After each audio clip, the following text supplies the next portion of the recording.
In 2020, Travel Plus Leisure released its annual rankings of the hospitality industry. At the top of the list sat a single hotel chain that had managed to outrank every established global brand in the world. The man behind this empire didn't start until he was 61 years old. He had zero experience in the hotel industry and had just watched his previous business collapse into total bankruptcy. His name was Krishnan Nair.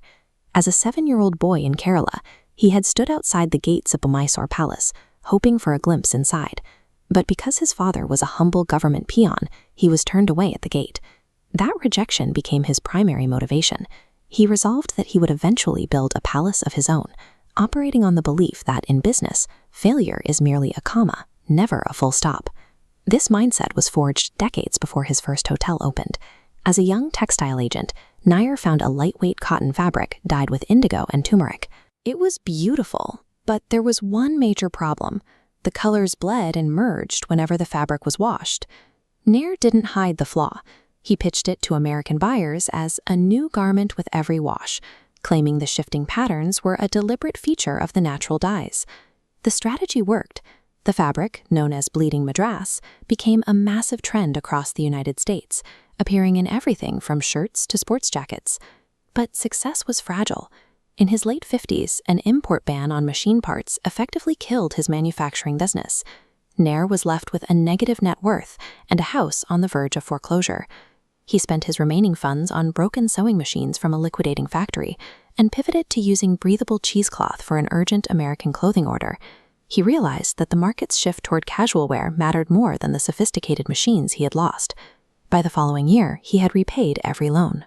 He had transitioned from a bankrupt lace manufacturer to India's largest exporter of ready-made garments to the United States.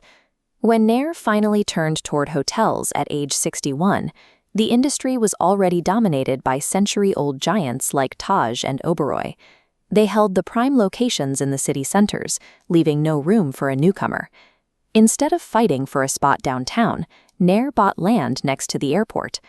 At the time, airport hotels were viewed as budget stops for stranded passengers, but Nair had spotted a specific logistical gap. This chart shows Mumbai's flight schedules, with most arrivals and departures clustered tightly around midnight. Nair realized he could book the same room twice.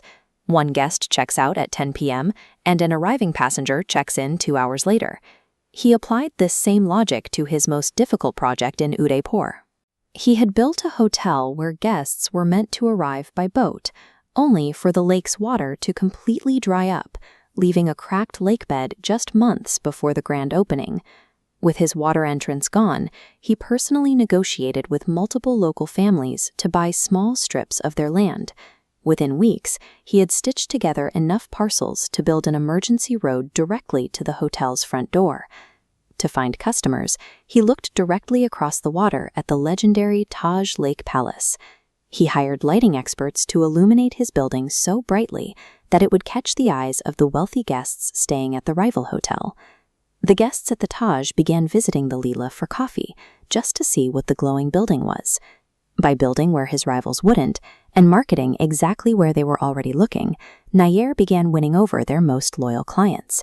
This sequence of successes eventually led to his most ambitious project, the Leela Palace, Bengaluru. The 264-room hotel was explicitly modeled after the Mysore Palace, the very building that had turned him away as a child. When Captain Nair passed away at 92, the brand he left behind was a global leader in quality and service. His life's work demonstrated that success isn't defined by the absence of a crisis. It is defined by the refusal to let that crisis